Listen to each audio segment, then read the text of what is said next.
My Lords, I'm proud to be associated with this amendment in the names of the Noble Baroness Lady Grey Thompson, the Noble Lord Lord Newton and the Noble Lord Lord Panic.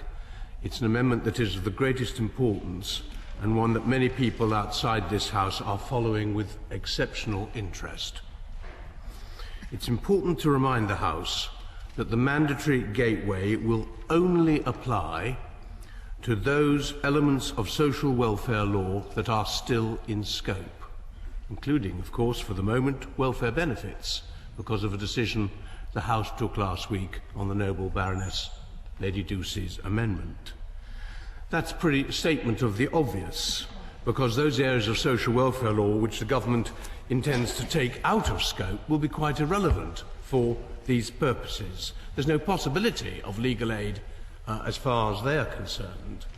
The government are saying, in effect, people with those legal problems will have to offend for themselves if they have no money, which is a pretty shocking state of affairs. My Lords,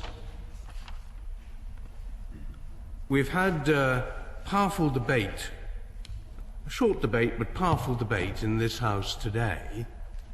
But we had a very powerful one too at committee stage about 3 months ago, almost 3 months ago. It was on the first day of committee, at the end of the day, the 20th of December 2011, when very powerful speeches were made. One that I have in mind is one by the Noble Lord Lord Shipley, who said this in his final words to the committee, and I quote, "There are real dangers that some of those most in need of help will fail to secure it through a mandatory telephone gateway." My Lords, the Noble Lord Lord Phillips of Sudbury has made yet another powerful speech today, but the one he made on that occasion was powerful too. He said this: "If it's mandatory for those seeking assistance to go through a telephone gateway, we will cast adrift a significant minority of our fellow citizens who will never use a telephone gateway for the sorts of problems with which they are confronted." Really, he repeated that. The Noble Lord the Minister says from a sedentary position that there's no evidence of that. What an unbelievable response. One only has to know from human nature and living the life in the real world, not the world of Whitehall, that in fact that's how people actually are. It's about time the government started taking people as they are, not as they want them to be. My Lord, they were powerful speeches from the Liberal Democrat benches on that occasion. Now, I make the point that it's nearly 3 months ago because we have had no hint of a concession as far as this is concerned since that time. We know from a letter that in fact the cost of a telephone call isn't free, as was suggested last time. There is a cost to the person, the client, who has to make the call in the first instance. Not a huge cost, but a cost, and of course that's another factor that applies.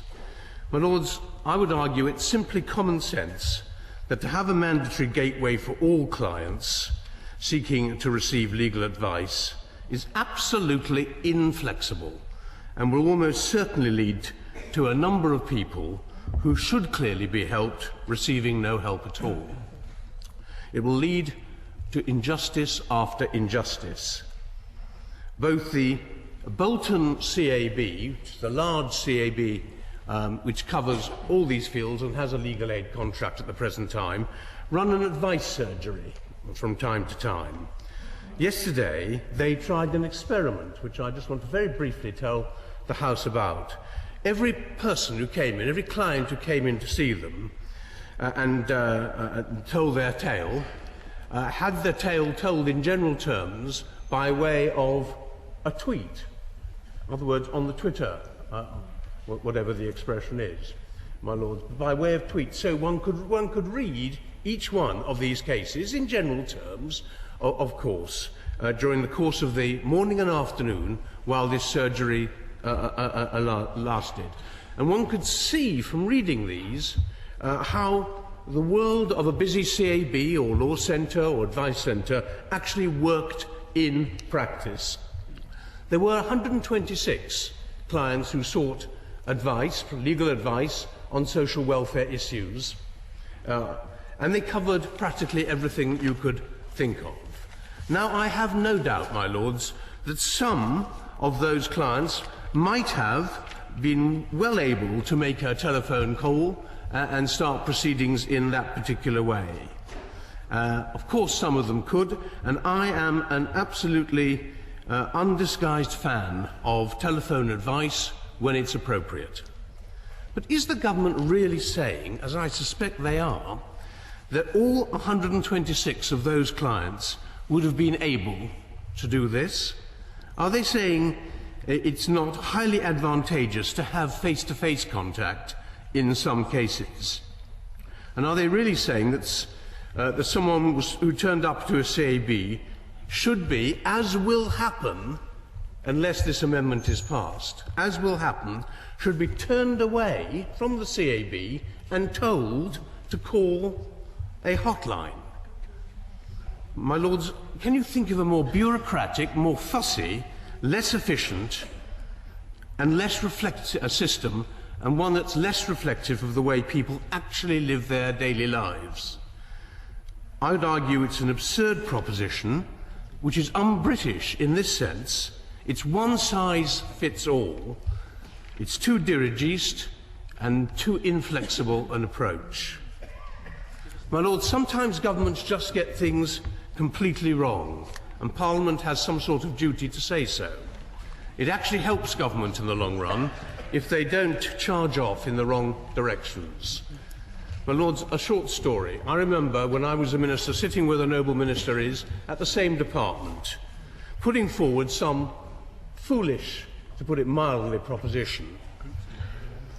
And then seeing, when the vote was called, many of my own supporters walking past in order to vote in the opposition's lobby, and losing the vote for the government by a large amount, and it was the right thing for them to do.